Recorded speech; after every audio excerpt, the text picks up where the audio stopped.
Hey everybody, this is Rydo and we're back to Danganronpa. So, in the last recording we started the first classroom trial. As it is, I feel like it's really kind of two trials because it's going so long, and boy, does this story kind of move fast. So we have like Sayaka, mentioned as being dead, but we spent all the first part of the tutorializing and learning how the mini games work in the classroom trial and the debates and such, how all of those work. Just getting so far as to prove, or at least imply very heavily, that it was Sayaka's plan to actually kill someone else and then blame it on Makoto. Meanwhile, Junko here is completely out of the picture because she just died trying to attack Monokuma. So we won't ever be able to get to a second page or third page with her. In fact, the only way we could have really gotten Sayaka's or my or Junko to a 2-star level, which I assume there is a 2-star level here, is if we had focused solely on her. And it's kind of pointless to beat around the bush, but we've seen that Leon's name is written on the wall by Sayaka where she was murdered, so it seems fairly obvious Leon did it, which means also we would have had to have talked to him 3 times to unlock everything we could unlock with him, which basically indicates that unless there's some kind of new game plus or replayability to this game, there's 3 very distinct branches in which you can get 3 very different outcomes in this first chapter, but you can't do any of the. You can only do one. It may not really matter that much though. I may be overemphasizing it because, like, you get just a bit of story and that's about it. Like, so yeah.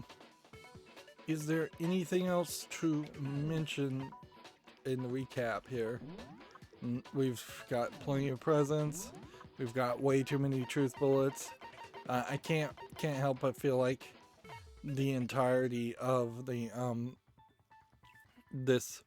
this case in particular is really a double murder investigation, in the sense that we kind of now need to figure out who Sayaka was planning on killing, to figure out who turned the tables on her and killed her.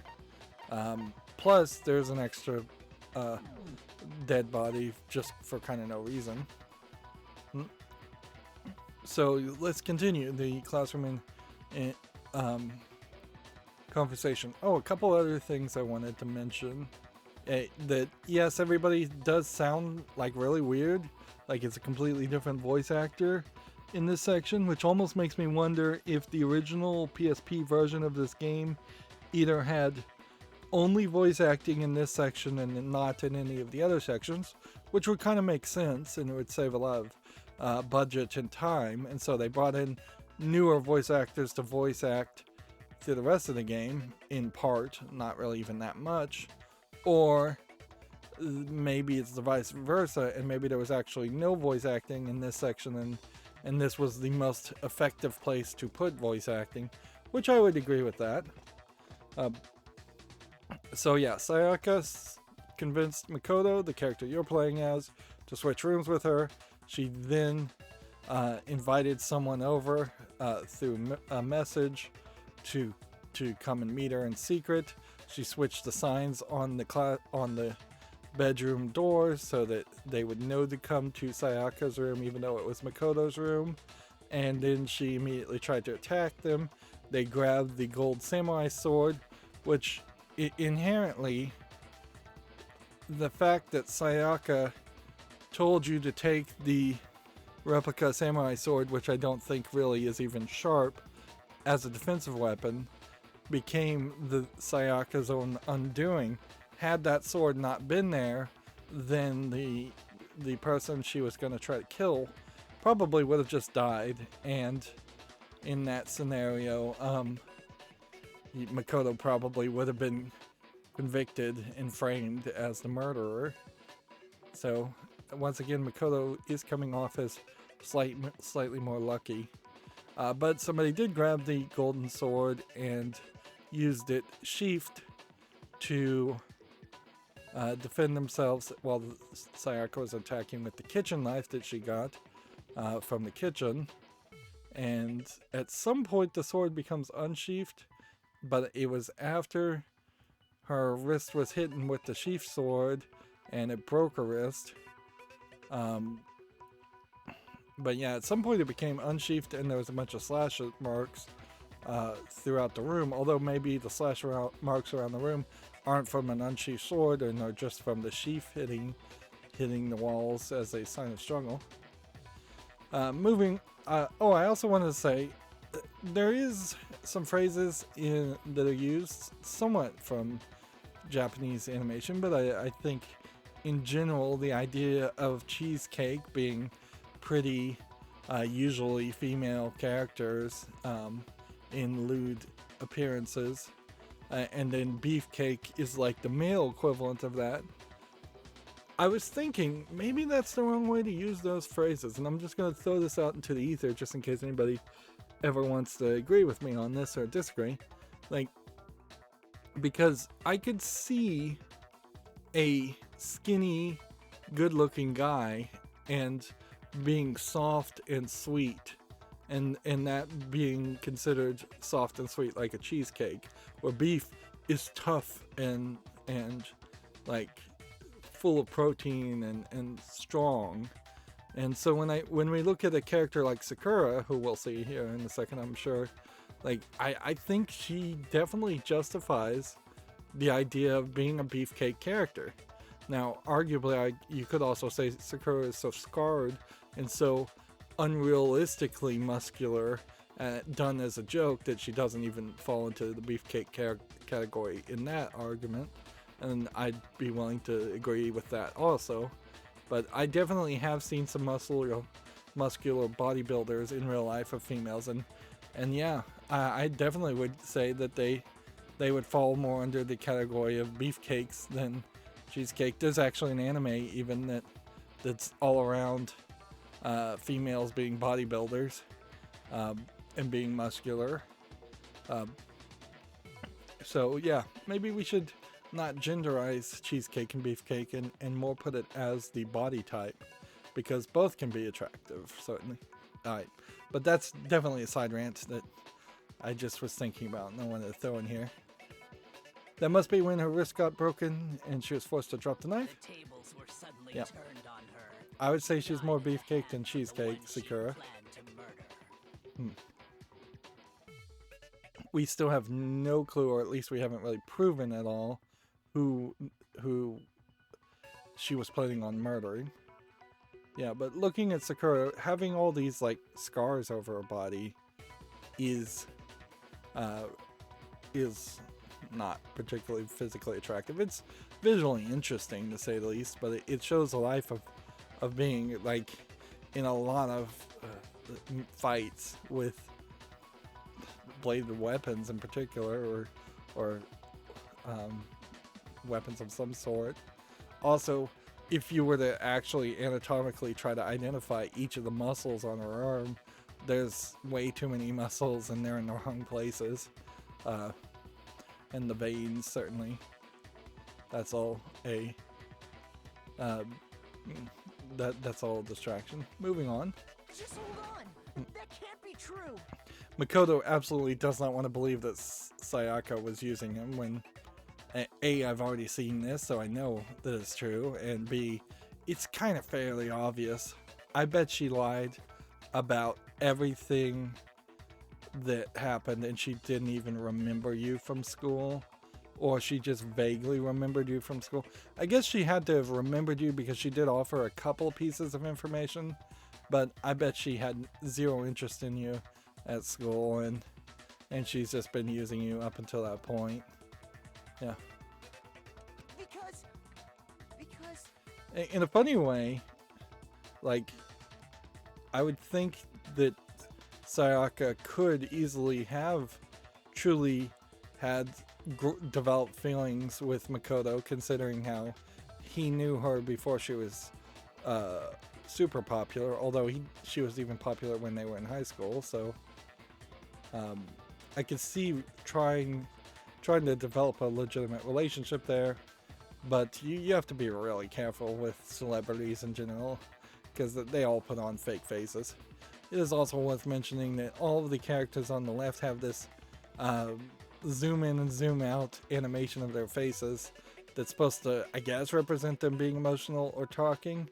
This scene in particular is just so afraid of having stationary images that they've put in the spinning text around the spinning text around everything.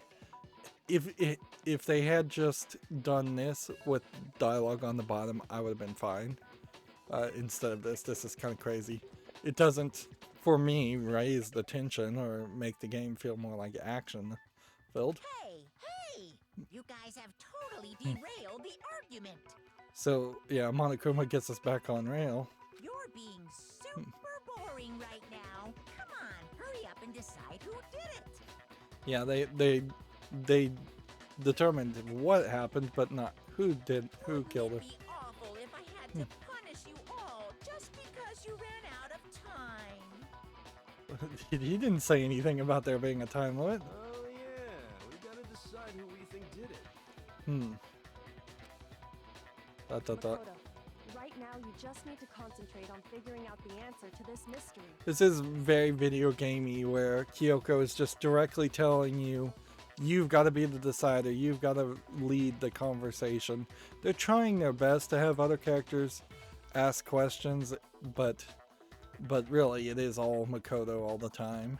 If we can't uncover who murdered Sayaka, it's over for all of us. Which, it would have been easier, I think, storyline-wise, for them to have just had a vote and vote for Makoto to be the person who leads the investigations, because he's the normal kid and least likely to be a killer. But then you can't have a scenario where everybody suspects him and lead the investigation. It may be that every single case that we go through, there is a way that it looks like Makoto did it, and he always is at the risk of being convicted. Is it really all over? Obviously, I'm committed to finding out who killed her, but what can I do? I mean, as far as clues go, there's nothing left. I don't even remember the story. We have the dying message, and we don't have any bullets to swap. It's easy just to say, hey, decide who did it. But there just aren't any more clues, right? No, it's wrong. The dying message. And if you really wanted to see all this conversation, you basically have to There still let might it go be through a one clue circle. left. Sayaka's dying message. Dining. Wait, what did you say? Dining, that obviously is a localization mistranslation. The dying message. She wrote something on the wall behind her, remember? And of course, Leon doesn't know about that, 1, otherwise he 1, would have 0, erased 3, more 7, than just the written in her own blood. There slanted must be a clue about the killer hidden middle in there. And I imagine Leon didn't even see this, because if he was going to try and mess this up, even though water was turned off, it would have been very, very easy to simply take something like the cloth sleeve, dip it in her blood, and smear the blood all over that dying message had he seen it. And then he got rid of the cloth sleeve. Also, Leon at some point either got absolutely no blood on his hands and no gold on his hands, or he did find somewhere where he could wash his hands, knowing that the water has been completely turned off. Although, like, I don't think Japanese toilets are that different from Western toilets. There is water in the bowl, so if you absolutely needed water to wash off blood on your hands, yeah, you could stick a piece of cloth or stick your hands in the toilet bowl. Although Japanese are so germ freaks, I wouldn't be surprised if they would never actually even think about writing a story like that. Well, before we get too far into that, I Because, need like, to right ask, now, somebody would have either blood or gold on their hands if they had managed to stop anybody from being near a sink by the time they found Sayaka. But there was time in the morning also that you could have washed your hands, and nobody would have really questioned that. can we really be sure that Sayaka is the one who wrote it? There's no question that Sayaka, the left index finger is the reason. And you have to move kind of fast here. Although this is really, really slow. I guess maybe I said at the very beginning of this game, I said everything to medium. Whereas it probably would have worked just as well to have set everything to hard for as slow as this is moving. But medium's fine. That could only be because she used that finger to write the message. Yeah, you could have just taken her finger and smeared the whole hand with blood, with her own blood, and then smeared her hand all over the message. I see. She broke her right wrist during the fight, so she'd have to use her left hand to write. Sure. I think we can all agree Sayaka wrote it. But still, It's kind of weird you have to hit A to go forward what in the heck this. do those numbers mean? Hey, Chihiro. You're a computer nerd or whatever, right? You should know all about numbers and shit. Yeah. All right, let me tell you, as someone who knows all about computers and programming and stuff, 11307 means nothing to me at all. It's not any kind of elite speak that I can think of. It's not a base 2 number of any important. 1024 would be a 2 to the power of, what is that? 16? No, maybe. 1024 is a base 2 number though, but then to add another 128 to it, which would be a base 2 number, wouldn't really work either. You could probably get 11307 adding base 2 numbers and getting fairly close, but that really means nothing. And if you're into computer programming in general, you almost never type in numbers. You really don't. Math is almost unnecessary because you type in algebraic variables. So you say variable 1 is going to be some number that you enter or have the user enter, and then the math you're going to do to it, you'll say, all right, variable 1 is multiplied by 1,000, and then you get that sum and spit out that sum as a very basic mathematical computer program. But the actual programmer wouldn't actually type in a hard-coded number. Not normally. Maybe you would make some kind of global variables, but even programming like that is pretty bad. You definitely want like a localization or global variable file that could be edited by the user to set any specific numbers. And this is a weird argument to really write from people who are also video game programmers themselves. They should know this. But I guess they are writing true to character with Mondo, who definitely doesn't know anything about computers. We also don't know specifically the time frame that this is taking place in, but it does seem like it is pre a point where people would have cell phones, or everybody would have cell phones, because they didn't even mention that their cell phones were missing. No, that's not... Yes, I'm a programmer, but I don't see any kind of meaning in these numbers. Of course. It's because they're not numbers. So now you have Kyoko pointing out what is fairly obvious to, I think, most people. Oh, yeah, it looks like... Huh? What? This is the second time they mentioned that they can actually see what people are talking about, but there's no explanation as to how they can be seeing what people are talking about, because they aren't given a camera or anything on the e-handbook. If they were, that'd be strange. It's not like Monokuma has a monitor in the middle of the room that he's projecting things onto. No, it's just... look at the numbers, assuming they're not numbers. Don't these first two, 1 1, look less like two numbers and more like one letter? Yeah, this game often, I think, is gonna feel like it's written for little kids. Ah, you're right. The connecting line is barely there, so I assumed it was 1 1, but Effectively, though, if you were playing this on a PSP, this might actually be fairly hard to see, since the resolution and the screen size would have been so small. looking at it now, you could also read it as an N. What's weird is I don't think the N is actually drawn right, though. I guess it would be if it's upside down and backwards. Whoa, you might have finally just said something worth a shit. Still cussing a lot. Our little granny cells are really getting excited now. But even if that really is an N037 doesn't make any more sense than before. Damn it, it's no use. I just don't know. Rotate the image 180 degrees. Huh? Rotate it. I think maybe I see something. Oh my god. Now I see. She wrote down the killer's name. I'm a little surprised there isn't a minigame there where we would have to actually rotate it 180 degrees. That'd be super easy. But I'm also a little surprised there's not an animation that they rotated it.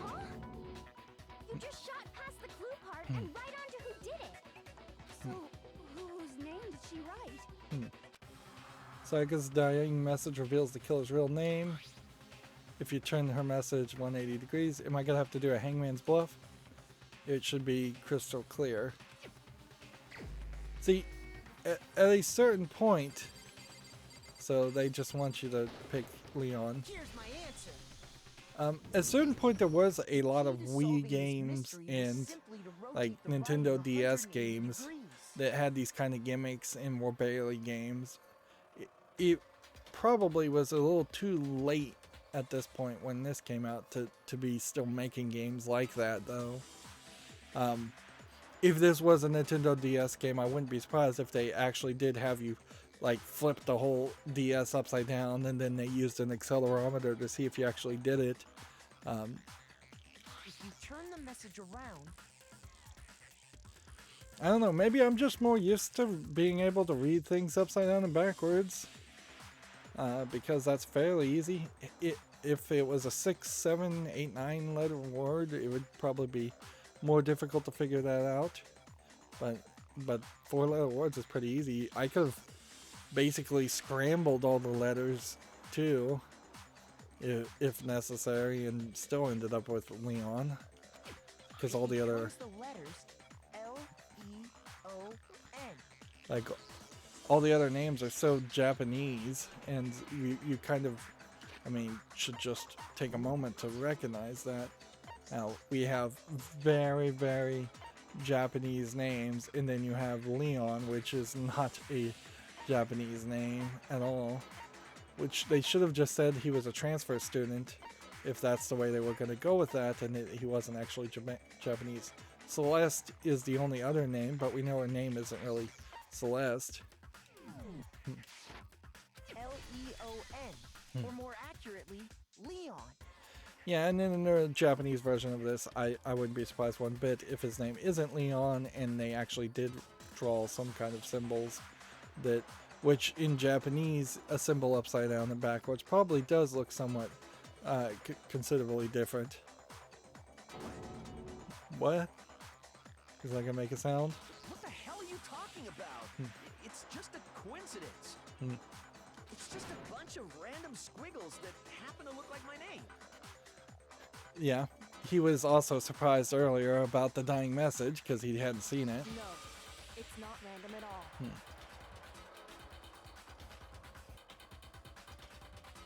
She Let's wrote see. that message on the wall behind her as she was leaning up against it. I imagine she just couldn't turn around and look, which is weird because there was a glass like right next to her the way it was displayed in the shower, so it would have been possible for her to write on the glass next to her, but I guess she wanted to try and hide it so Leon wouldn't see it, and I guess she succeeded that far. Again, we have the bright pink blood. In that position, she couldn't move to write normally, and had to write upside down, as it were. And as a result, when you look at it standing in front of her, it ends up getting flipped. Try it for yourself if you want. Write something sitting like her, and the letters will be inverted. They're basically telling you to pause the game and go try it. That sounds like one hell of a stretch to me. I'm the killer? You can't just go and say shit like that. If you're not the killer, then why did you try to destroy the evidence? Huh?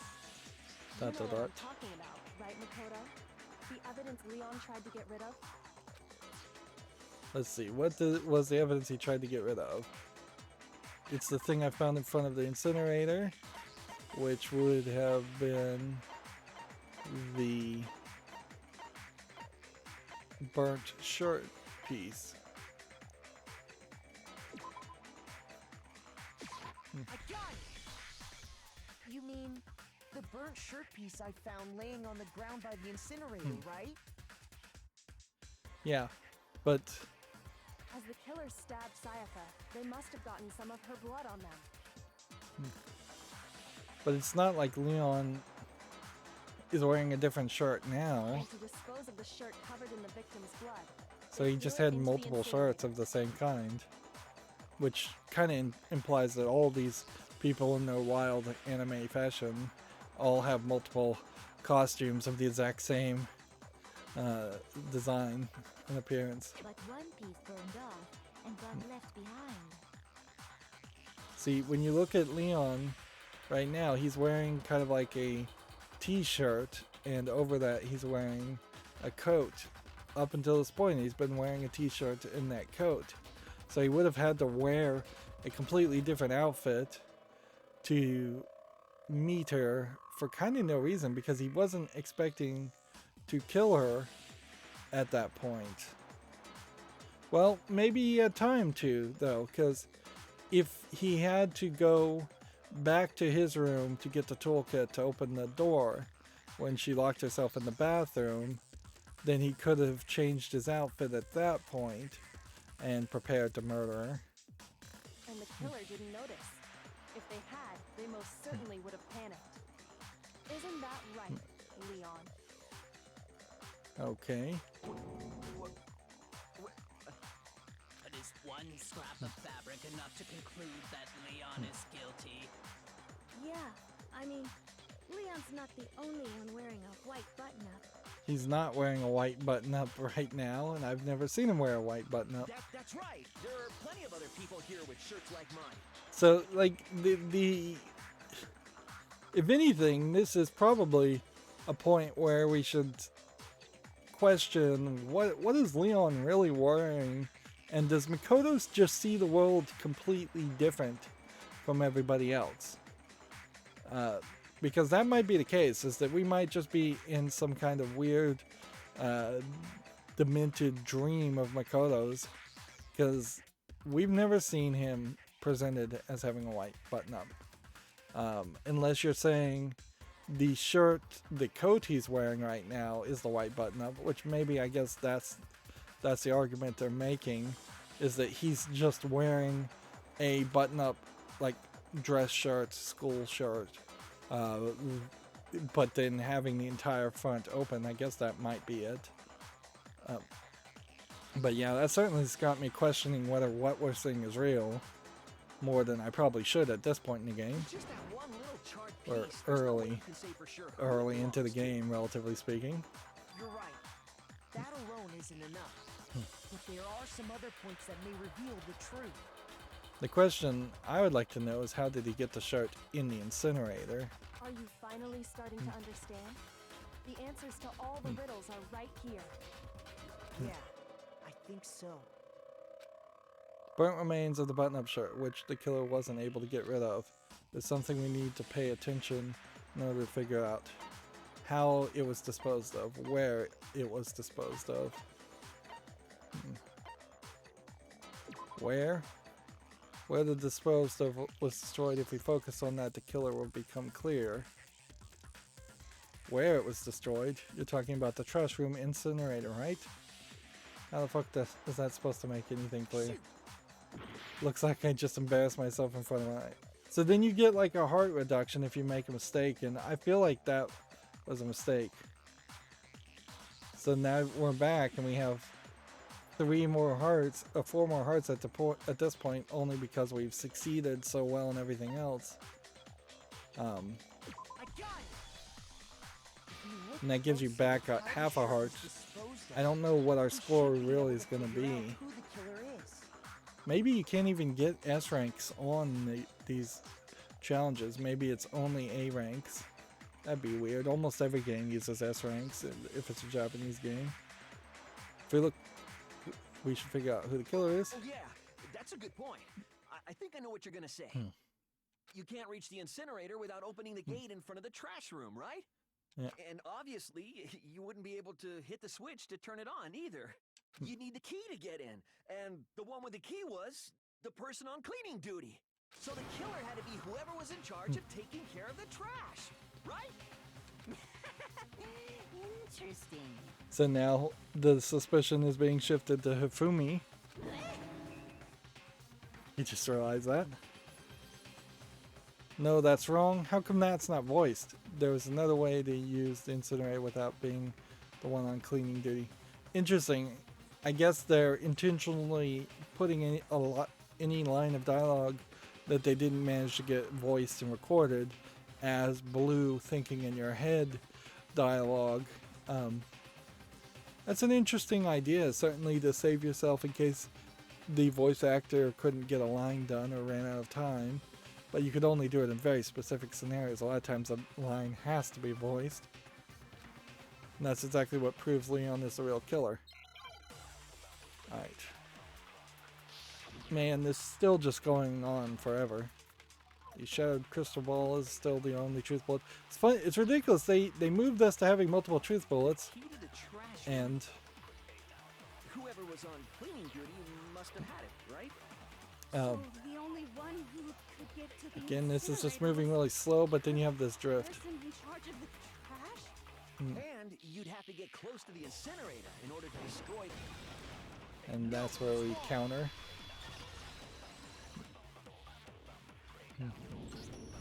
Hold on. I think I know feel how like someone could dispose of the evidence without using the trash room key. there's got to be a better way to present that, though. So you can see the whole conversation and not just have it interrupt. It's kind of weird for a Japanese story to have characters interrupt each other anyways. But if you can't get past the gate, you couldn't possibly turn on the incinerator, could you? A good question here is how big are the openings between the links of the gate? Because it would be fairly hard if you couldn't get your hand through a gate, for instance, to pull a bloody shirt between the links of a gate, then ball it up, and then throw it into the incinerator and actually have it reach the incinerator for certain. But I guess obviously they were big enough that you could get the shattered crystal ball through, which it would be big enough to get a short through, which would be big enough to get a fist through to throw something. Or maybe he was able to, he's such an ultimate baseball player, which we have to remember that's his ultimate thing, that he threw the balled up shirt and the glass ball through the gate with accuracy. Yes, you could. If you use this. What is it, some kind of glass ball? It's busted to hell. It makes more sense that you could accurately throw the glass crystal ball than it does that you could accurately throw a bloody shirt. Actually, it was supposed to be a crystal ball, but But how would you use it? Killer used he threw it. I got it. And now we're back up to full. Killer simply took 5 aim at hearts. the incinerator switch and threw the ball through a gap in the gate. Is there a gap in the gate? I kind of want to see the gate to confirm All they that. had to do was hit that switch, and the incinerator would come to life. And I guess you'd start the incinerator first, then throw the clothing in case you missed. Someone threw that Remember what you said before, Hifumi? Although it's weird, why would Monokuma not have stopped somebody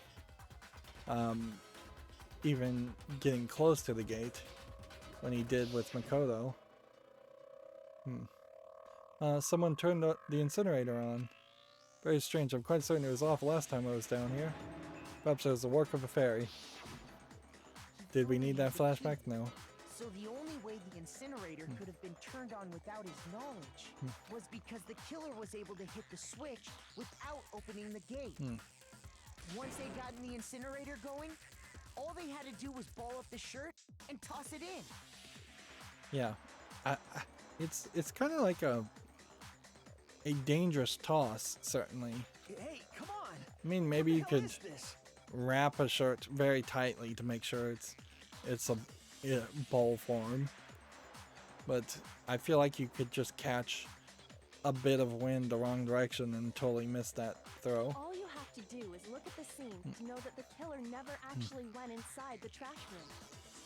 The shards of broken glass, the incinerator left running, the piece of shirt that escaped the fire. Yeah. If the killer had been on cleaning duty, the evidence would have been taken care of much more thoroughly. Wait, Obviously. no, just hold on.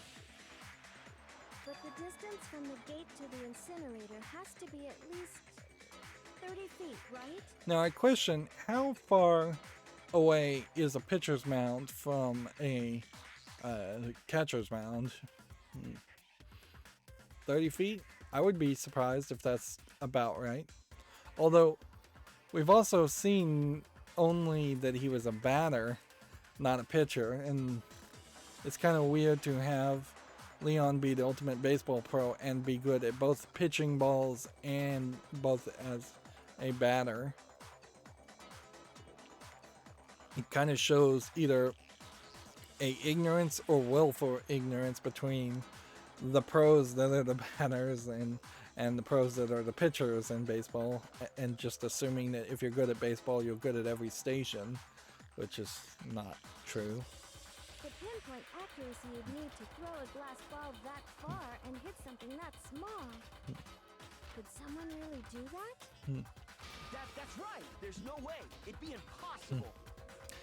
Take note that there are definitely some people here that have just gone silent. Difficult, absolutely.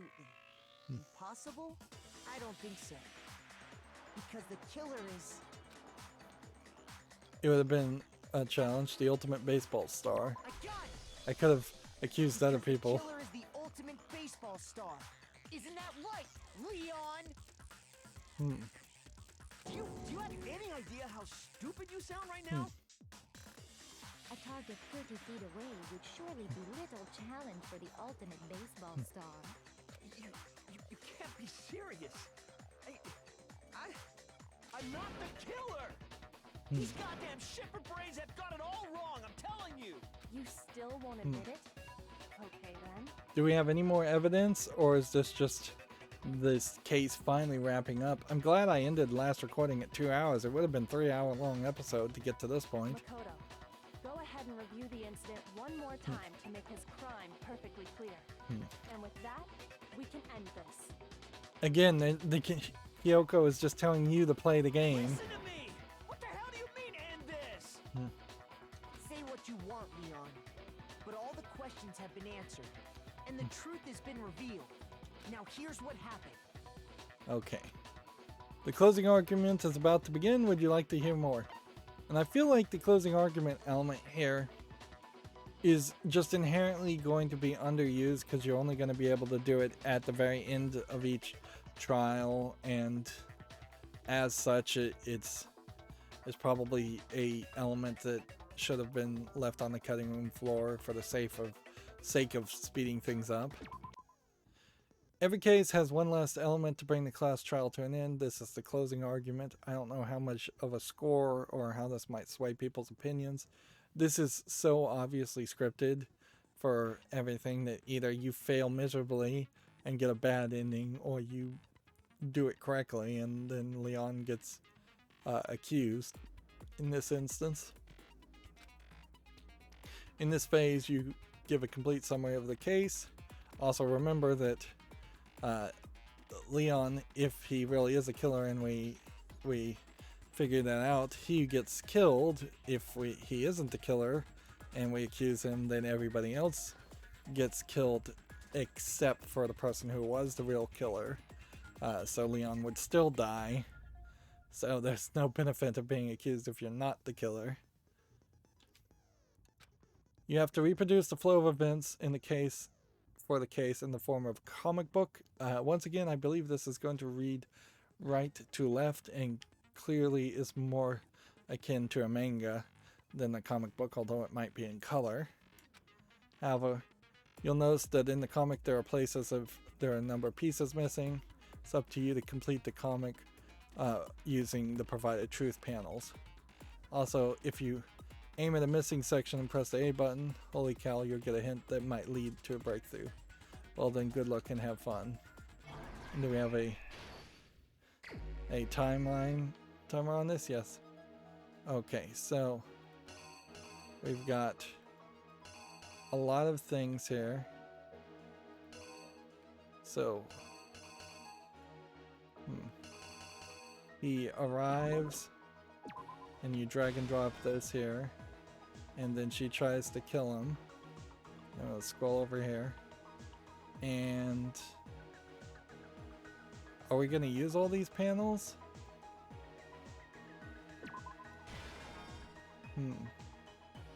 This is gonna be kind of hard, certainly.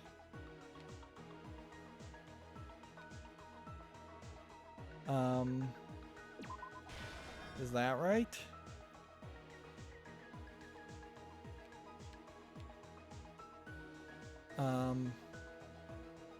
Boy, they sure give you a lot of time.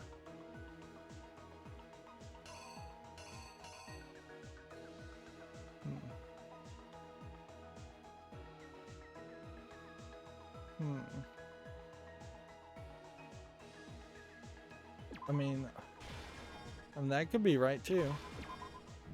Let's just look at the hints. My room was a crime scene. The incident began when the killer entered. Okay. So I think we've got to look at hints because otherwise there's just too many things. When the Sayaka first attacked the killer with a knife, they noticed something in my room. Okay, that was right. Yeah, you literally can't just... They used that object to deflect Sayaka's attack. So apparently he did unsheath the sword at this point, or that image is just wrong. We hit her and it breaks her attack. After the killer countered Sayaka's attack with the attack of their own, what would they have done next?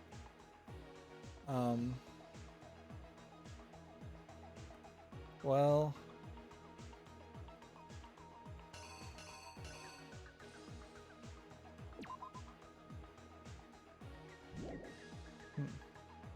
She dropped a knife?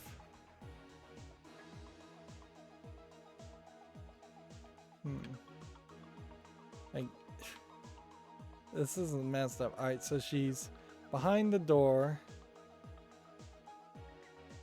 And she runs in the bathroom, locks the door. And then they force the bathroom door open. The only logical way they could have done this was with a screwdriver, which they didn't even mention the screwdriver kit. And so, like, I feel like the screwdriver might be a red herring though. After she was stabbed, Sayaka used the last of her strength to leave something behind. The message. Yeah, there are wrong things there.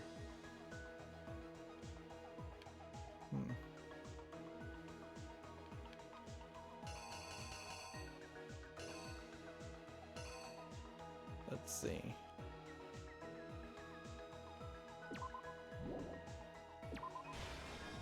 Yeah, that's the right one. No wonder that they give you like 20 minutes to figure this out too. And the glowingness is weird, to say the least. And then she's bloody.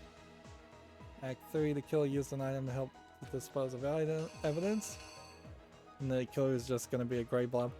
I believe they do that in like Case Closed also, where they have gray blob so it doesn't spoil who it is. The object the third kill to activate the incinerator must have been... And do we go in circles? This? Like when we click on something it doesn't give us a hint as to what we're looking at. So he threw it, hit it and smashed it and turned it on. Did he need to throw it that hard? Maybe for accuracy he did. And then he wadded up the shirt. Got the kill through in the incinerator. Was this. And then it burnt. Piece of evidence was left behind in the trash room.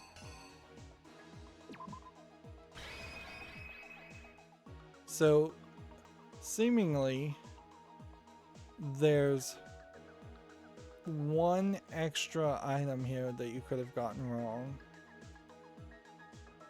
And it could be this.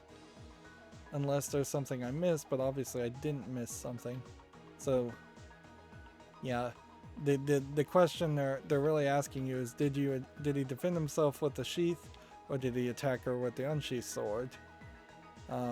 Otherwise, every other item has been helped. We could also look at this and just see if there's any tutorial here that helps us anymore. No, you can't really slow down time or anything. The killer is you! I think I'd better take one more look back at the case from the beginning. So now they're just recapping everything, which even though this whole case has taken probably 2 hours at this point to be investigated, recapping everything is kind of unimportant. I mean, I think if you were to pause a game like this and play it in small 30-minute or 10-minute chunks, you'd never get through the first class trial anyways, and you'd just be so confused. And then everybody else who plays the game is going through a process of better understanding what happened and solving the mystery. So the idea of somebody forgetting or not understanding what they had already solved or figured out is not really that believable. So do you really need a recap? If anything, this should be something that Monokuma just recaps to you or recaps later. Last night, the killer went to the room Sayaka was in. In other words, my room. See, and with this kind of animation, you almost wonder if Danganronpa maybe at one point was just going to be a manga first, or maybe it was a manga first, or if the 3D elements and the walking around stuff were just not going to exist, and the entire game was going to be comic panel after comic panel, which I guess you probably would call this more of a comic panel than a manga panel since it's colorized, but one way or the other, it doesn't matter. From what we can tell, Sayaka invited It's that person definitely there intending to right to kill them. left, and it'd be very hard to localize that and flip everything. She attacked them with the knife she'd taken from the kitchen earlier.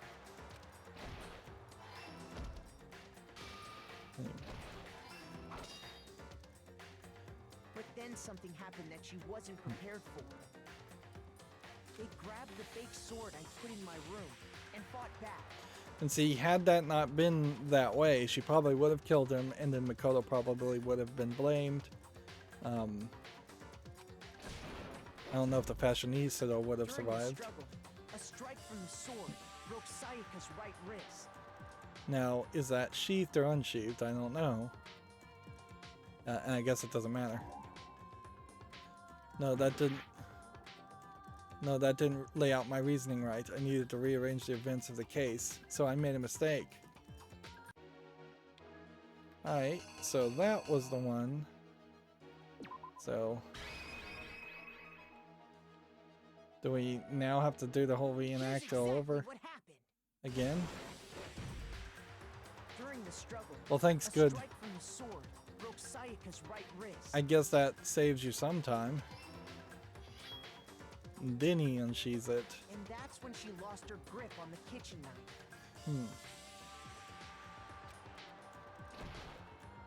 Finding herself cornered, Sayaka panicked and ran into the bathroom.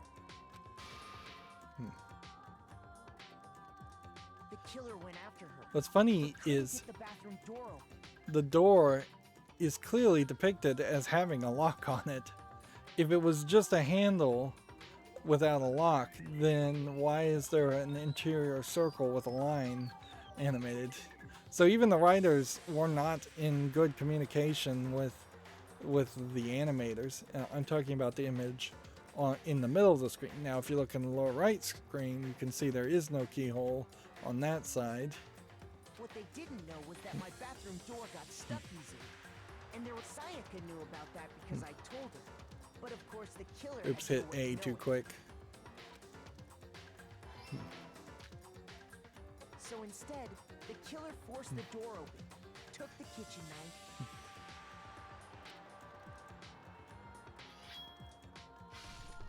And then and killed her. stabbed Sayaka. And I guess if you had used the kitchen knife to unscrew the door, there might be scratches on the door handle or a broken chip on the blade. Not that they actually removed the blade and investigated the metal part of it. They only saw the handle.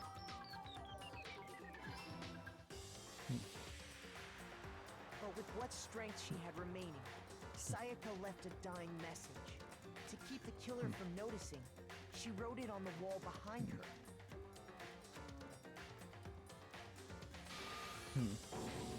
It's kind of ridiculous That, and all her strength was gone. unfair to depict Sayaka as being just Sayaka and then the murderer as this gray goblin character, considering how Sayaka was the murderer, the intended murderer first. Here, I think it would probably be a smarter art style if everybody in these recaps was drawn particularly evilly and twisted to show that nobody's good involved. With Sayaka dead, the killer quickly began destroying the evidence. First, they took off their shirt, which was covered in their victim's blood. I guess also all the lint paper was also in the shirt. Then they took the lint roller in my room and cleaned up the entire area. They wanted to make sure they got rid of any trace they'd ever been there. Kind of hard to do. So now we can see the chains in the gate are pretty Afterwards, wide. The killer headed to the trash room to destroy their bloody shirt. They tried to burn the shirt using the incinerator there, but the trash room was blocked off by an especially sturdy gate, preventing access to the incinerator. Did they need to specifically call it especially sturdy? I mean, I guess so, because otherwise the sword or the knife might be able to have forced it open. So they came up with a plan to use Hero's crystal ball, which he left in the laundry room. And I guess at a certain point, the fact that the crystal ball had been stolen shows that Leon was at least a thief, if not someone who was planning on committing a murder anyways. Because otherwise he wouldn't have the crystal Killer ball. managed to throw the ball through the gap in the gate and hit the incinerator switch. If he never went back to his room, he wouldn't have had the tool. Unless he just had the toolkit on him and the crystal ball on him and an extra shirt, or he was walking around shirtless before he got back to his room. For any normal person, that'd be an impossible throw. But the killer had the confidence to take a shot. You're also getting the music playing, and this might be a good point for it to have been silent. And that's because the killer was the ultimate baseball star. The crystal ball, thrown with absolute precision, hit the switch on the incinerator, which then quickly roared to life. It's nice that almost all of this is voice acted, so it's gonna really suck when we get to chapter 2 and we're back to not voice acting. And there's just nothing being said here. Having destroyed the final piece of evidence, they left the area with, I imagine, a sigh of relief. But there was one thing they missed.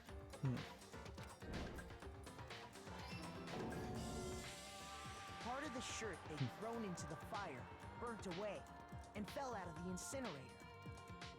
The killer didn't notice this, and so left behind a piece of indisputable evidence. Interesting animation there. Ba-boom. Isn't that right, Leon? A lot of animation It here. would A lot of appear that Hiro flashiness. simply forgot his crystal ball in the laundry room. You went there to try and wash the blood out of your shirt, and that's where you saw it, right? Okay, so does the water work in the laundry room but not in the bathrooms during the night? Maybe it does, maybe it doesn't. But at least that would explain why you would have been in the laundry room. Seeing the ball, you thought of a way to take care of everything. I guess that also explains that he wasn't premeditating a murder. So, Leon, do you object to anything that's been said? Do I object? Hell yes, I object. Of course I do. I object, I object, I object. I mean, all of this is just a bunch of stupid theories. You need evidence. Where's the evidence? Final evidence. Without evidence, it's all bullshit. It's bullshit, and I refuse to acknowledge it. The thing here is, though, lots of people fairly or unfairly get convicted with no physical evidence and just a lot of theory, conjecture, and wonky, questionable eyewitness testimony. Well then, I guess this is as good a time as any to present the evidence that proves you did it. Makoto, I believe you're in possession of that evidence. Okay. I have the evidence. This is your first bullet time battle is about to begin. Would you like to hear it? Absolutely. Would you like to hear more? Sometimes during a class trial, your opponent simply won't want to hear what you have to say. Obviously. Look at the hearts and stamina he has. When that happens, you have to engage them in head-to-head battle. A head-to-head battle. So I'm gonna, if these numbers are right, you have 6 minutes to take out, how many is that? 10 hearts with 10 stamina when I have 5 hearts and 5 stamina. We like to refer this to as a bullet time battle, aka BTB, by the way. And bullet time definitely a reference to the Matrix. During the BTB, you want to destroy your opponent's statement in time with the rhythm. Ooh, this might be hard for me. So he's just going to say a bunch of generic things like, you lie, stupid, you're kidding me, no chance, where's your proof? It wasn't me. And I have to do that on the beat. And shoot things. I assume. Like, if I didn't have to target, this would be fairly easy, but to potentially shoot things, or just shoot on the beat, and hope you hit something, I guess would be maybe a way you could do this. And we can hear a beat being fairly consistent in the music here, but it's not like the other music has been heavily on the beat either. And it would really suck if all of a sudden this was some subtle hint that every time I pressed A to move the conversation forward, I was supposed to have done that on the beat of the background music. That would be kind of insane. Match your button presses with each tempo marker as they move across the screen and reach the center. So the tempo marker is the thing in the middle, so you might literally just have to look in at the tempo marker and completely ignore the rest of the screen. ...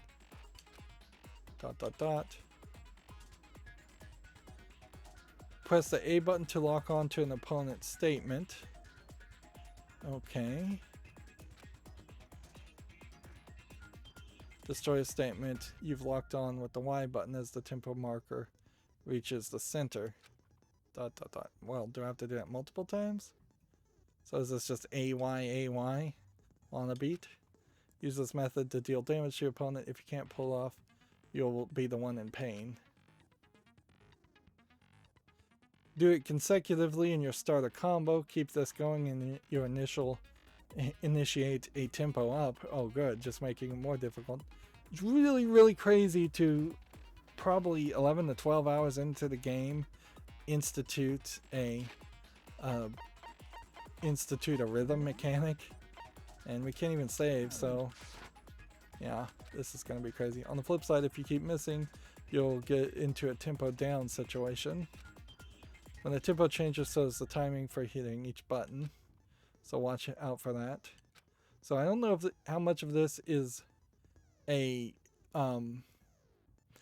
is going to be the beat of the music as much as it's just going to be a visual beat that you have to follow. Deal enough damage to your opponent and their weak spot statement will appear.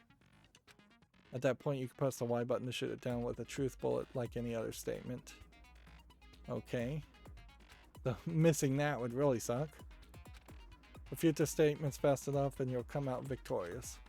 But just like before, if your influence gauge reaches 0 or you run out of time, you fail. Well then, good luck and have fun. When the killer removed the screws from the doorknob, they didn't use anything from your room to do it. Correct? Instead, they must have used something that belonged to them. Yes. They used something to remove the screws. Could it have been? I refuse to acknowledge you. You're stupid. Stupid, stupid, stupid. Stupid, stupid, stupid, stupid. And see, again, this would just be saying baka in Japanese, and yeah, that would make more sense in Japanese. I have to show indisputable evidence that Leon is a killer, so I need to figure it out. Alright. Moment of truth. Where's your proof? Okay, so A, Y.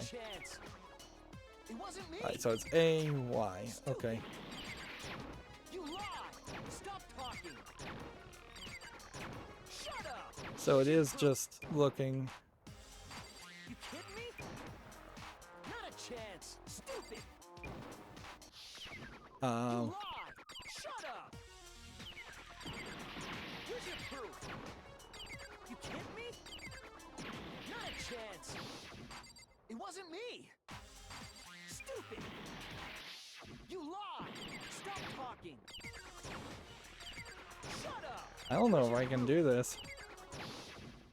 You kidding me? Not a chance. Stupid. Like, I'm really trying to focus here. Shut up. We don't have a slowdown ability. Shut up.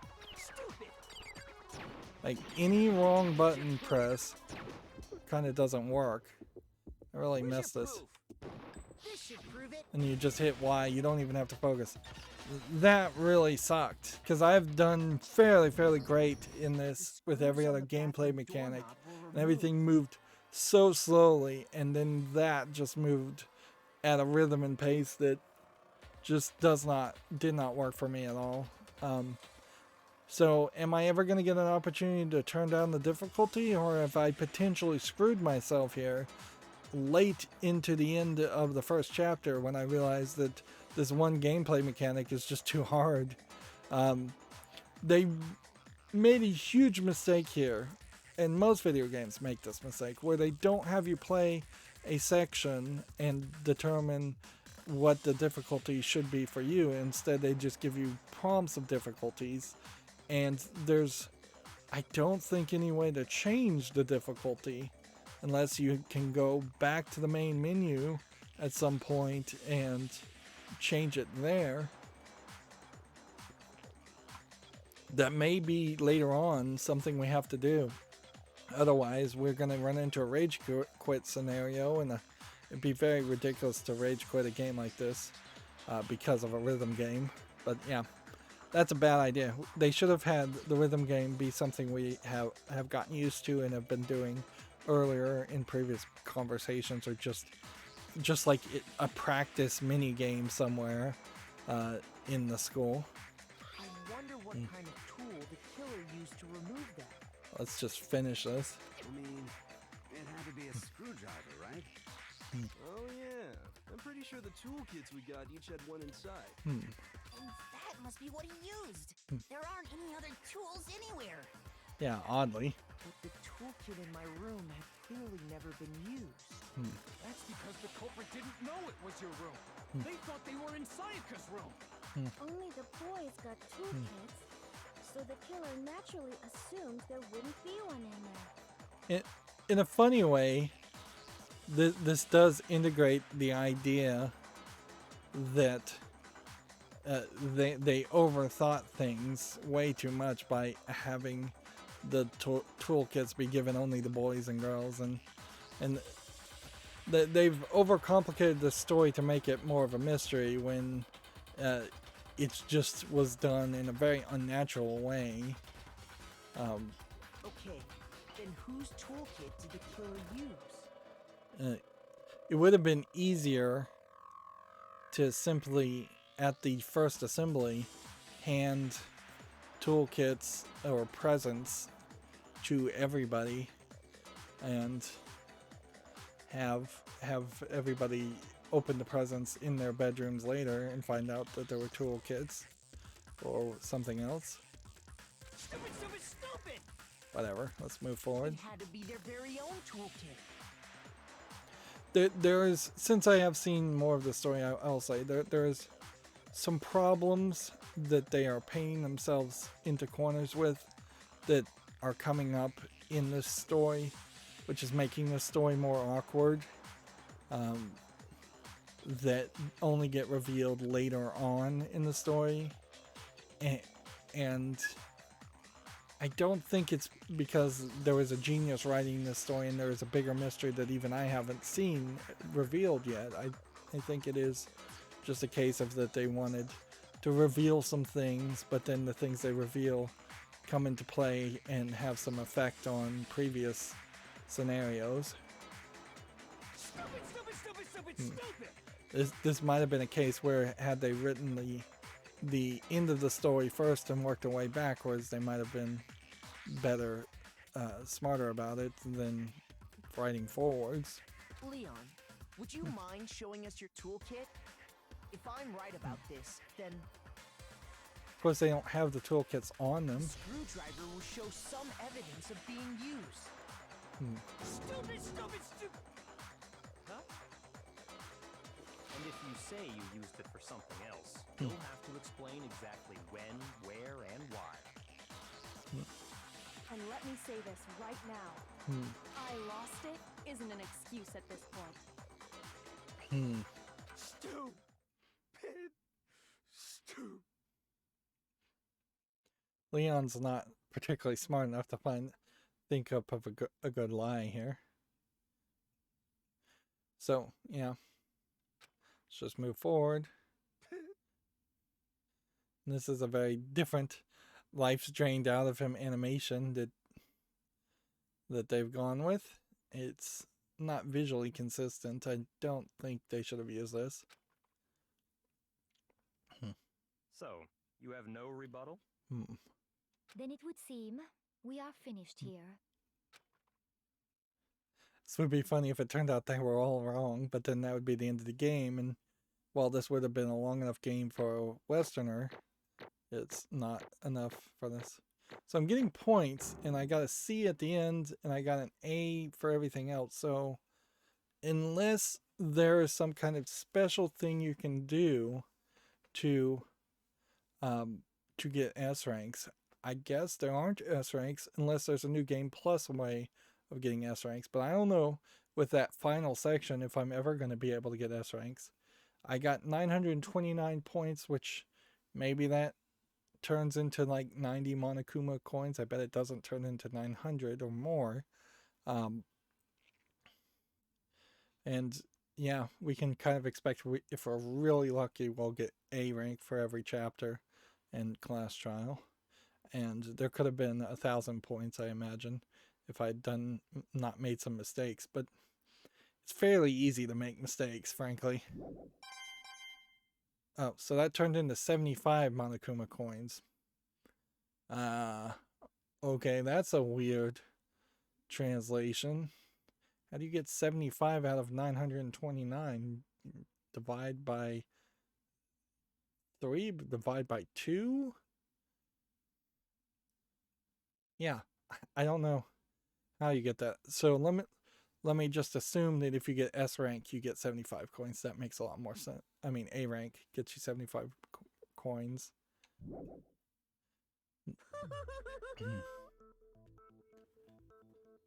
So Monokuma is making his laughing sound. Looks like you've reached your verdict. Then are we ready to cast our votes?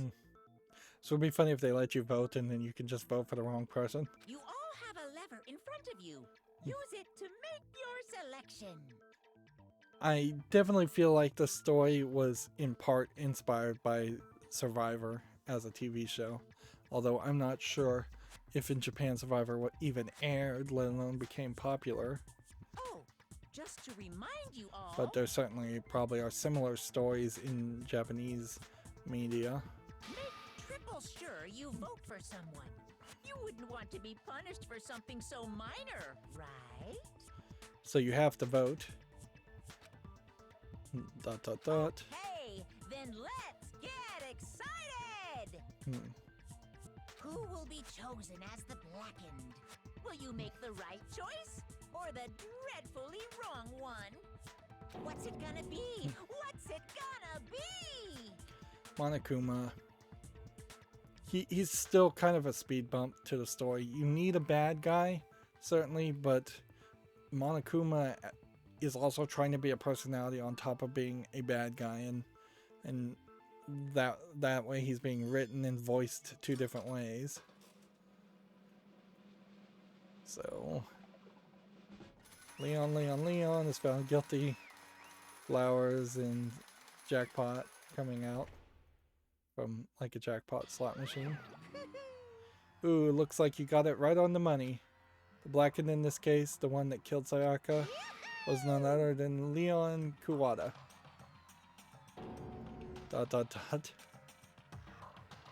Huh? Hey, hold on. Hold on a second. Leon, did you really? Makoto speaking, and now we're back to not having a voice. Kill Sayaka? I don't believe it. You son of a bitch. Let's see, what the hell's wrong with you? I didn't have a choice. This kill or be killed. That's why. Like, I can kind of relate to this. It was kind of kill or be killed. He could have stopped at that point, and left Sayaka in the room and called for help and said, Sayaka just tried to stab me with the kitchen knife, and I hit her and broke her wrist, and now she's locked in the bathroom. Like, you didn't have to finish the job there. At what point, what would you have done with Sayaka at that point? I guess you put her on house arrest and guard her door for all of eternity for attempted murder. But at least then you don't have a murder occur, and Monokuma doesn't get what he wants, which was this whole trial. None of you are any different. One wrong step and you'd be the one standing here. It was a complete chance that I wound up like this. I was just unlucky. That's all. That's an interesting idea. As I am the ultimate lucky student, am I literally sucking the luck out of these other ultimate students? Are these other ultimate students the ultimate baseball player, for instance, because they had luck? Interesting. Is it possible that Makoto is actually the ultimate unlucky student and he had to be in the group to counter the luck, the astonishing luck of the other characters? Is this a plot literally just to get rid of these ultimate students because they were just so lucky it was dangerous to the rest of society? Grr. Hey, come on. You can't expect me just to accept my death. ... Everything's becoming clear. The decision was made right after all. But when I think about it, honestly, I'd be better off if we'd been wrong, because if we came up with real, man, oh gosh, just take a second, take a breath. Because if what we had come up with really is the truth, then the truth is that Sayaka was trying to frame me. But even if that's true, I can't say she was wrong. After all, the mastermind. It's all because of that video. And that's the only sentence that he said out loud. Even I couldn't handle what I saw in there. If I was her and the video actually had something to do with me, I can't even imagine. Now we're trapped in here with no way out. They're probably waiting for me. I can't afford to be stuck in here. The one thing that was more important to her than anything else, her dreams, her friends. To see something like that happen to them. And Sayaka. I did whatever it took to reach that dream. I mean, even some things that weren't so pleasant. And that's why Sayaka, for the friends that meant so much to her, that's why she betrayed me. This is weird for Makoto to really forgive her at this point. So when she said, No matter what happens, please always be there for me. I need you on my side. and I believe all these conversations would have been seen whether you spent any free time with her or not. And you can now see why I also spent some free time with Leon, because I wanted to get his skill, although I'm not sure how useful these skills really are. If anything, I might suggest people looking up a skill tree that you'll get from certain characters and getting a skill that slows down that final confrontation a lot. She was lying to me from the very beginning. She was using me. Is that why she talked to me in the first place? I guess I'll never know, because there's nothing I can do to ask her what she was thinking. Once you're dead, that's that. Boy howdy, the entertainment industry must sure be terrifying, huh? I mean, to try and kill someone just because of those relationships.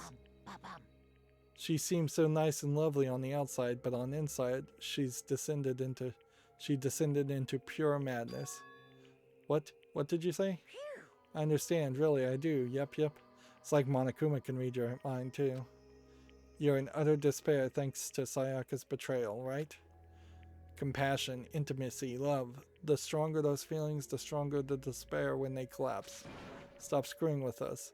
This is all your fault. Sayaka being forced to do something like that. All of it. Everything. It's all your fault.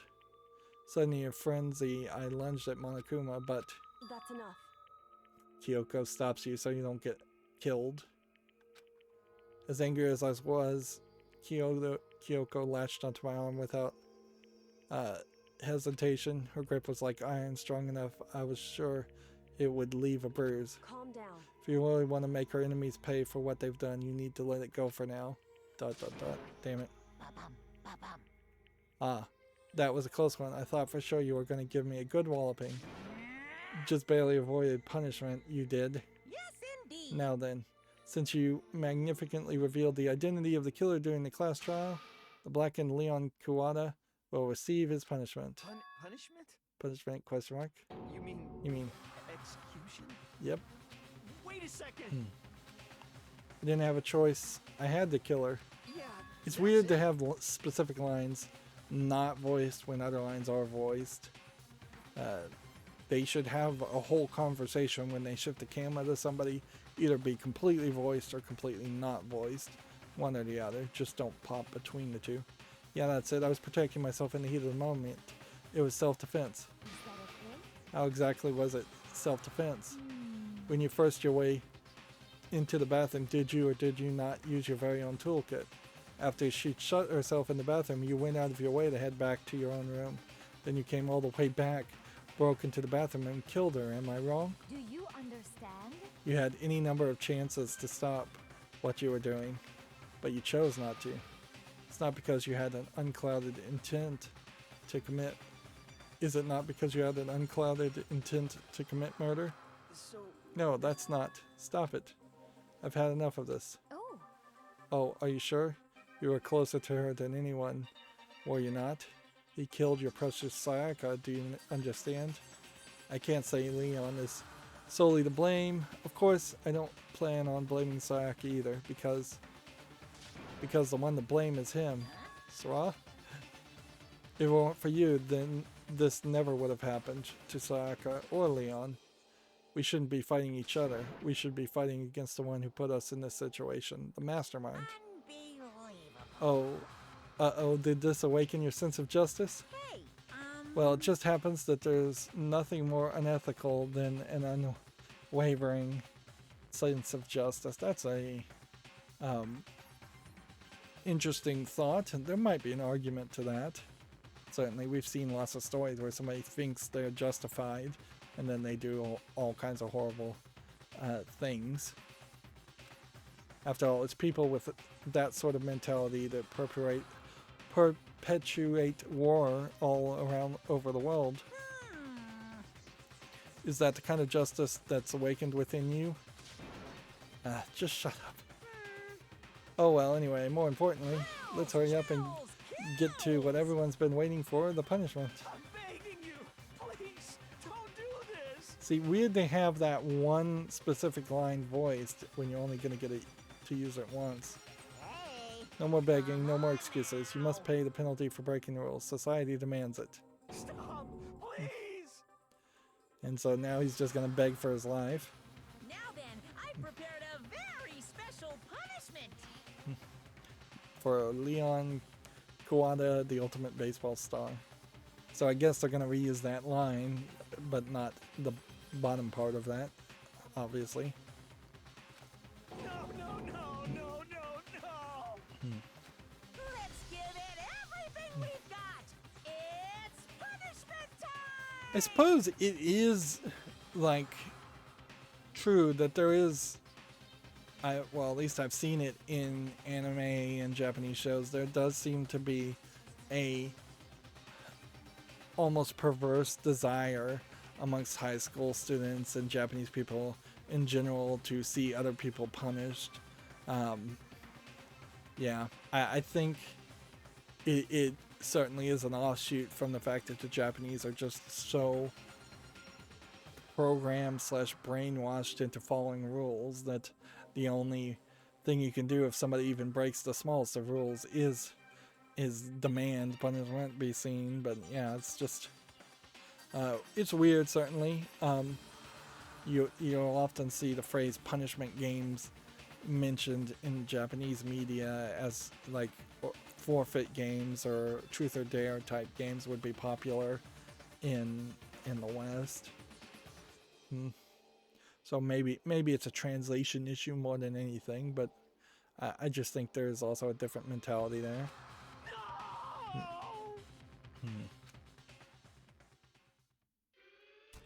So now we have a animated section. Game over. Leon has been found guilty. Time for the punishment. And so he's just dragging him. And then you have something that is very, very animated here, which is, this looks like this could easily have been a animated short. And so he's getting dragged by some collar and chain on his neck, far, far away from the jury. And now they have tied him up to a stake. And there's a machine baseball gun. And they have to watch as it horrifically stones him to death. 1,000 blows.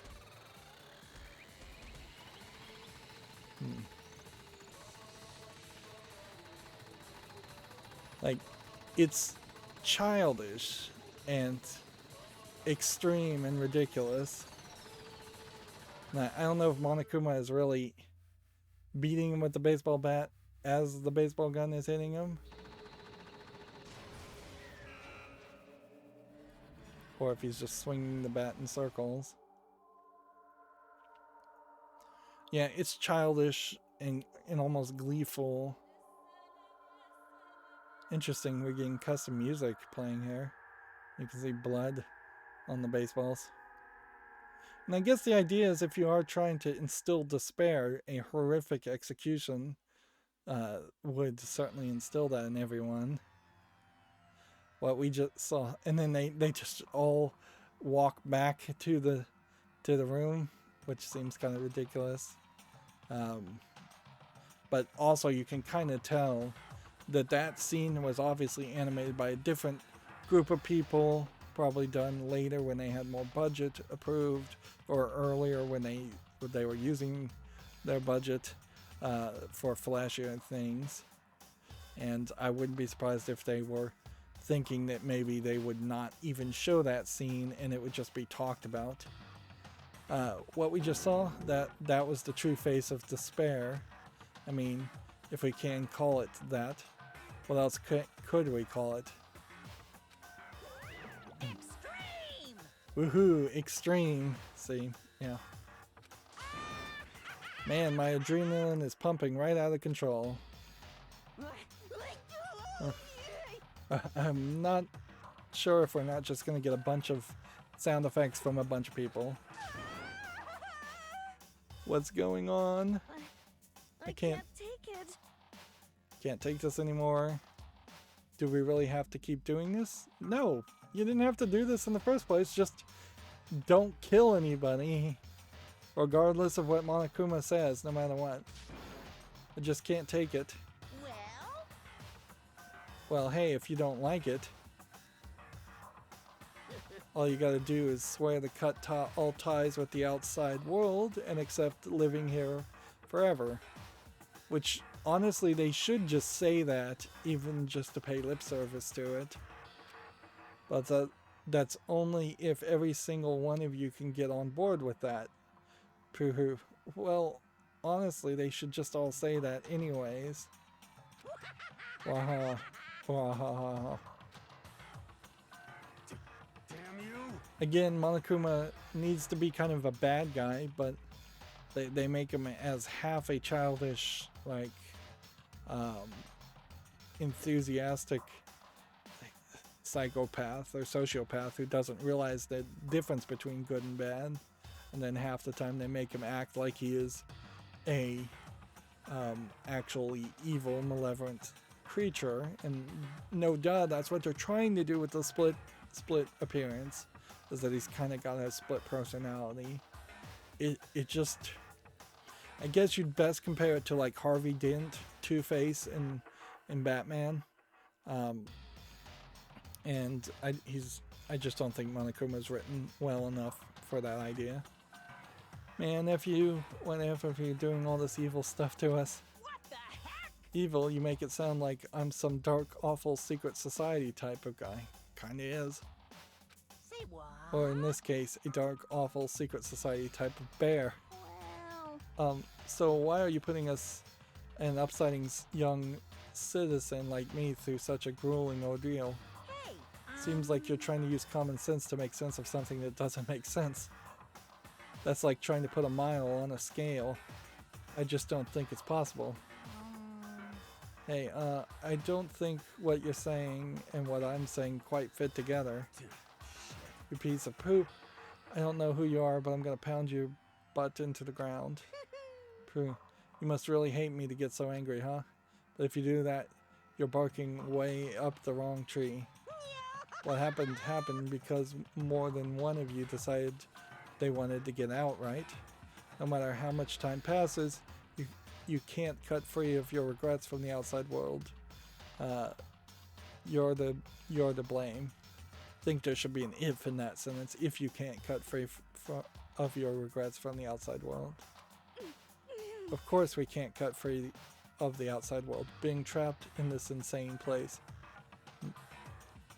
In a weird way, it almost makes it kind of feel like this school might be some kind of transition purgatory between being alive and being dead, that they're forced to let go of the outside world, the living world, the real world, before they're allowed to transition to like a heaven or sent to a hell if they murder somebody. That might be what's going on here, but we won't get that revealed until at the very end of the game, if that is the case. You're trapped, are you? Well, I'm sure once you learn all the mysteries of the school, your thinking will change for sure. You'll think, boy, isn't it wonderful how we all get to live here forever. forever? Don't they die of old age? What does this mean? What are you trying to say? Hey, I feel like there's some deeper meaning hidden in there.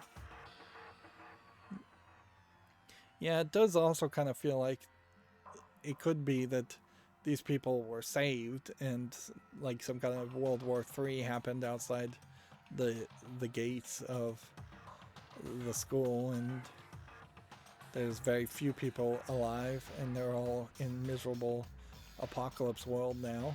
But that's kind of hard to believe from Monokuma. You can't really take anything he says as true. Just like before. Anyway, let's get to the Blackened's punishment. That's what everyone is waiting for after all. hey, When you say everyone, who exactly are you referring to? Sorry, I've said everything I've got to say. I need to save some of the fun for later. For a haha. He just leaves, and just like that he was gone. He left us there overwhelmed by a nightmare turned reality.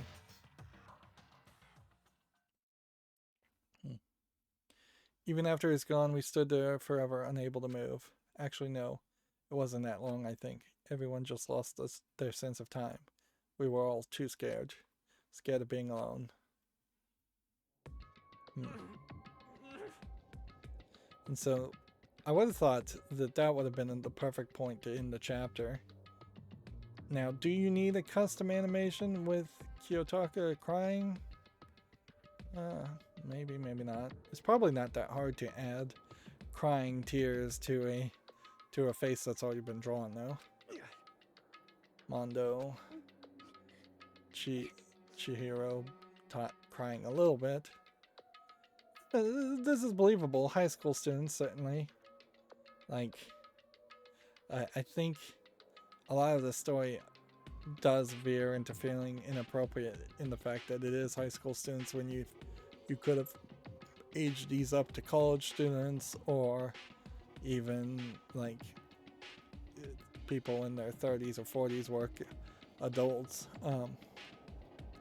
But then almost every anime story has the characters as high school students or junior high students, so it's almost a proud tradition at this point that they have no reason to really buck. And it would be weird. I don't know, you have a kind of a circular logic in that. The game plays like it is for edgy 14-year-olds. So it'd be weird if all of these characters were drawn like they were 35-year-olds. Because this is not really a game, the way it plays, that would appeal to 35-years-olds. Now, arguably, with more polish and a better story and better gameplay mechanics, if just most of the game was better, you could then have this appeal to 35-year-olds. No one even tried to speak. Their faces were stone, their voices dead. It was in that moment. just a second. Makoto, can I talk to you for a second? She moved in close and whispered into my ear. Makoto.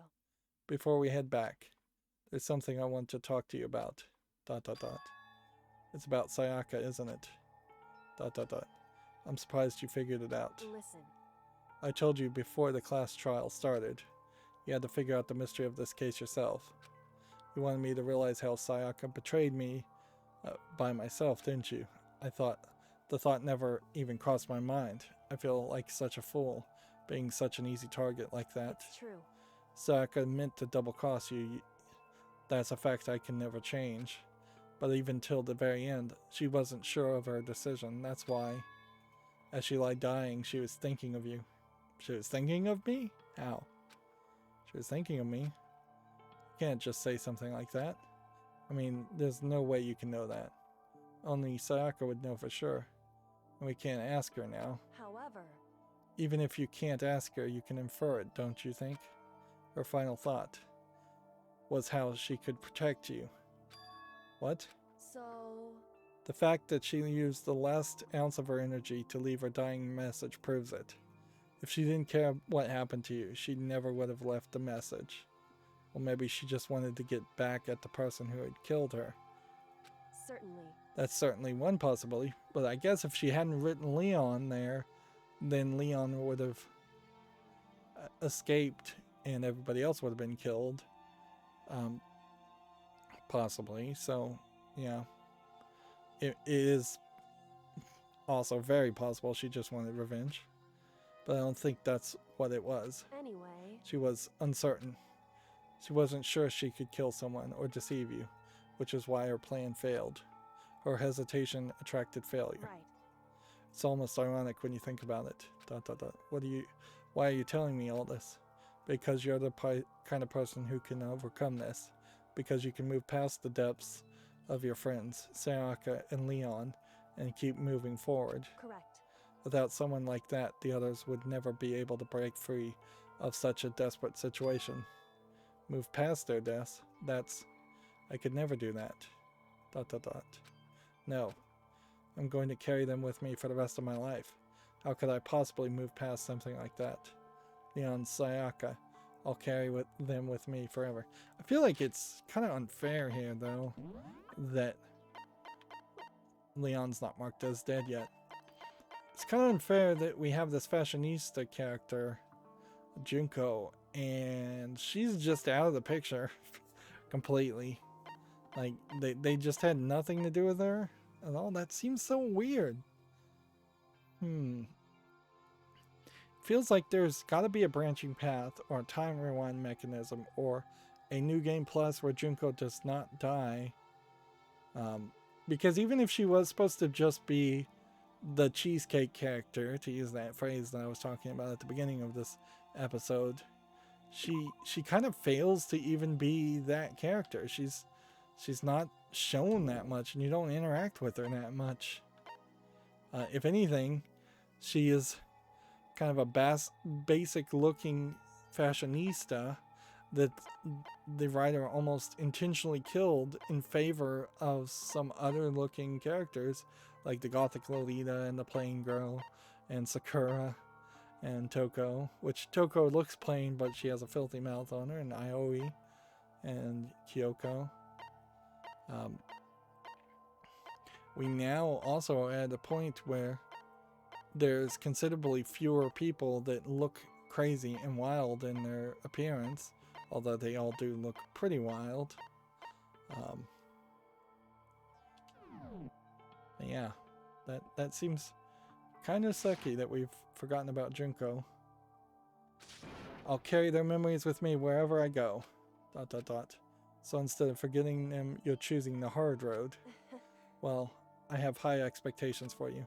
As she said that, she revealed the smallest smile. Hey.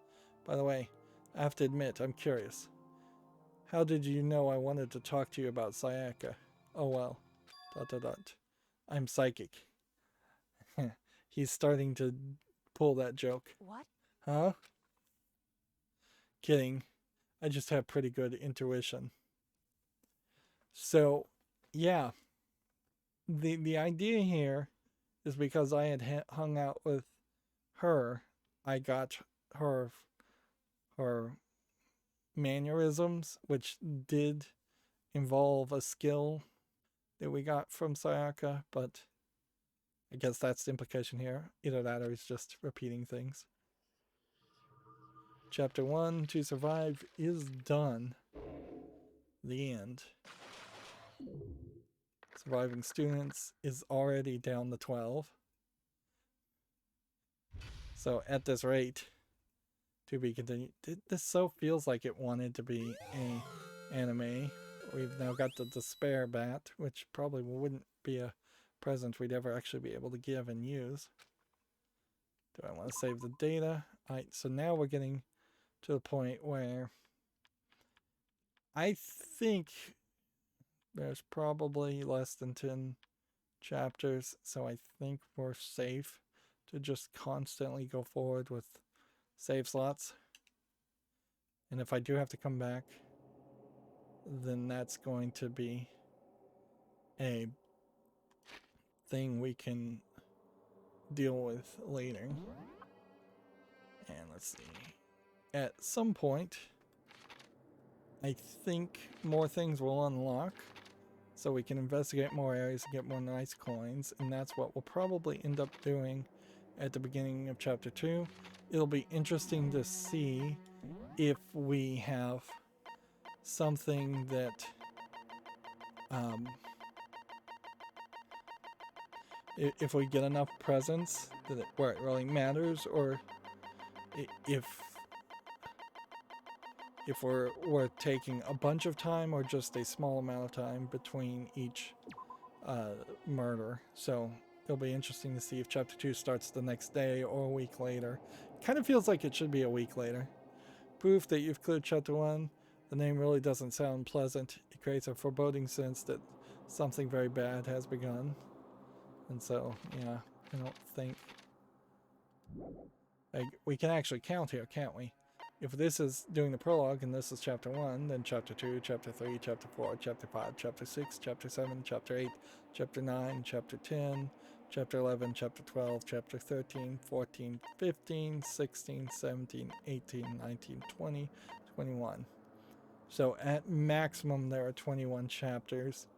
Very possibly there's considerably less than that. I think there's considerably less than that, and some of these other things are going to be items you get if you get like a pure path or a perfect run. There is also kind of a good news here in that I don't fully remember what happens in chapter 2, so I'll probably be reminded as soon as the murder happens, but for a brief time here I can enjoy the game as if I was playing it the first time. Although, in all fairness, I would say that this is a game that pretty much sucks to play the first time if you just don't know what you're doing. What do I mean by that? That's a strong statement to make. Yeah, because there are things, obviously, that you kind of need to know. If I had known how many breaks, for instance, I could have had free time and knew that it was only 3, I would have definitely would have taken more of an opportunity to focus on Sayaka and only Sayaka. And so to correct that, I need to pick somebody here and decide to focus on that person and hang out with that person only. But if I do that, that's kind of a mistake too. So like I could go with him and then him once and then him once, and then I get 3 more skills. I can't talk to him anymore. I could go with him and her. Yeah, and that's kind of what you have to do, is you need to hang out with everybody, and I will just never get her skill. Not in this playthrough. At least. It feels like it would be rather nice if you could just, at this point, go back and relive the hanging out parts of the first chapter. But maybe there is some gameplay mechanic that gets revealed later, where you do have like a time rewind mechanic, and there is some way to do it. I don't know. There is a lot of room for some big reveals, particularly knowing that I've already played Virtue's Last Reward and 999, and both of those games had time rewind mechanics that let you see every single branching path and actually demanded you see every branching path. And a revelation did occur to me that while Danganronpa and 999 and Virtue's Last Reward were both created by sister companies in the company that is now known as Spike Chunsoft. So these two types of games are made by the same people, basically, or the same company. Probably very different people. They do have a different feeling to it. I would say the Nonary game series feels like it's trying to draw characters that are more realistic and have a more realistic scenario, and it actually is adults that they're mostly dealing with in the Nonary games, where Danganronpa feels like it was trying to be a little bit more wacky and a little bit more kid-friendly. And the logic in the Nonary games is a little bit more challenging than the gameplay mechanics of the Danganronpa game so far. Anyways, that's going to be it for this recording. As always, I ask you to like, share, subscribe, comment, and watch every second of my videos. If you want a friend to follow me on any social media sites, there's a whole bunch of links down below. And if you want to support me further, there's a link to Patreon, or you can friend me on Steam and get me a game off my wishlist. Thank you for watching. Have a good evening.